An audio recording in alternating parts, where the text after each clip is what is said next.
హృదయపూర్వక స్వాగతం పలుకుతున్నాను. గౌరవ ముఖ్యమంత్రి వర్యులు జిల్లా కలెక్టర్లందరితో కూడా సమీక్ష సమావేశం వీడియో కాన్ఫరెన్స్ ద్వారా నిర్వహించి ఇప్పుడు ముఖ్యమైన అంశాలు ఏవైతే ధాన్య సేకరణ ఉన్నదో అలానే మన రాష్ట్రంలో ఎర్లీ మాన్సూన్ ఆన్సెట్ అన్నది ఉంది. సో మాన్సూన్ ప్రిపేర్నెస్ మీద అలానే ఇందిరమ్మ ఇంటూ గ్రౌండింగ్ మీద రాజీవ్ యువ వికాసం బెనిఫిషియరీ ఐడెంటిఫికేషన్ మీద కలెక్టర్లందరికీ కూడా దిశా నిర్దేశం చేయడం జరిగింది. అందరూ కూడా యాక్షన్ ప్లాన్ తయారు చేసుకొని పనిచేసే విధంగా కలెక్టర్లందరినీ కూడా పనిచేయమని కూడా చెప్పడం జరిగింది. మరి దీనికి సంబంధించి నేడు గౌరవ మంత్రివర్యులు ఈ సమీక్షా సమావేశం అన్నది నిర్వహించబోతున్నారు. సో ముందుగా కలెక్టర్ సిద్దిపేట గారిని దీని గురించి మాట్లాడవలసిందిగా కోరుతున్నాను.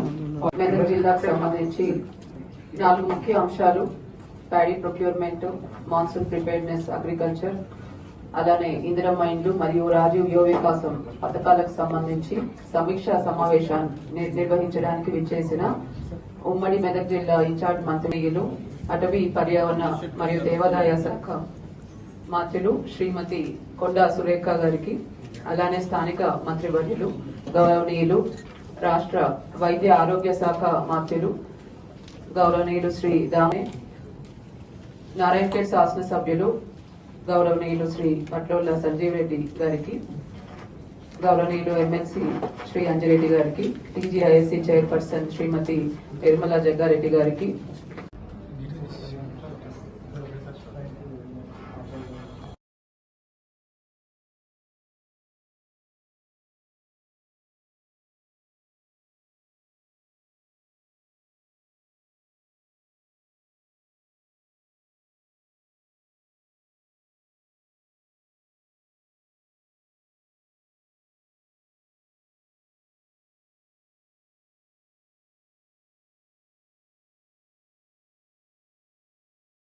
ఇప్పుడు ఈ సీజన్ లో మనకి ప్రెసెంట్ గా చూసినట్లయితే 3,47,000 మెట్రిక్ టన్స్ మనకి ప్యాడీ ప్రొక్యూర్మెంట్ సెంటర్స్ లో వచ్చున్నాయి.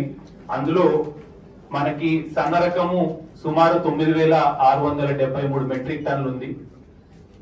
వచ్చిన ప్యాడీని ఇమ్మీడియట్ గా అక్కడ పేమెంట్ అందరూ కూడా ఫీల్డ్ లెవెల్ ఇన్స్పెక్షన్స్ చేస్తూ ఎక్కడా కూడా ప్యాడీ తడిసినప్పటికీ మిల్లర్స్ రిఫ్యూజ్ చేయటము, హెజిటేట్ చేయడానికి కూడా చోట ఎక్కడైతే మనకి సెంటర్స్ క్లోజ్ అయినాయో అక్కడ ప్యాడీ క్లీనర్స్ కూడా మనం ఈ సెంటర్స్ కి మూవ్ చేయడం జరిగింది సార్. ఆ ప్రాంతము ఫస్ట్ మనకి అరైవల్స్ ఉంటాయి సార్. దాని తదుపరి మనకి దుబ్బాక స్థితి ఈ 3,38,000 ప్యాడీ ఏదైతే మనకి దొడ్డు కూడా షిఫ్ట్ చేయడం జరిగింది సార్.